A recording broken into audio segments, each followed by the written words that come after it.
Carla, nakatanggap na naman ako ng tawag mula sa bangko. 3 buwan na yung utang mo. Gina, alam mo naman ang sitwasyon ko, diba? Wala pa talaga akong budget ngayon.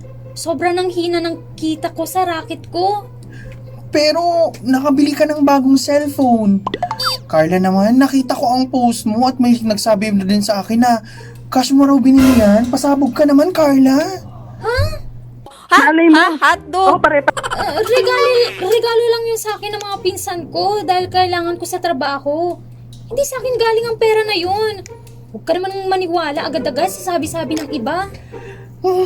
Hindi na nga mahalaga kung saan galing yung mga pinagsasabi ko. Ang punto rito, pangalan ko ang nakataya dun sa motor na kinuha mo. Ako ang nakakatanggap ng demand letter. At ako ang naba-blacklist sa bangko tuloy habang ikaw ang gumagamit ng mga motor. Kaibigan naman tayo, Gina. Pwede na! Kunting pasensya pa. Hindi naman kita pababayaan. Naghahanap lang naman ako ng paraan. Naku, ganyan din naman yung sinabi mo noong unang buwan eh. Nakapag-decide na ako. Kung hindi mo mababayaran ng buong utang mo ngayong linggo, ako na mismo ang tatawag sa dealer, ipapahatak ko na yung motor na yan. Ihahatak? Gina, mawawalan ako ng masasakyan papasok sa trabaho. Akala ko ba matalik tayong magkaibigan? Bakit mo gagawin sa akin to? Ako ang unang nagpakita ng pakikipagkaibigan sa'yo nung pinahiram ko yung pangalan ko sa'yo. Pero ang tunay na kaibigan, hindi manloloko. Tama kayo. At hindi sisirain ang credit record ng taong tumulong sa'yo.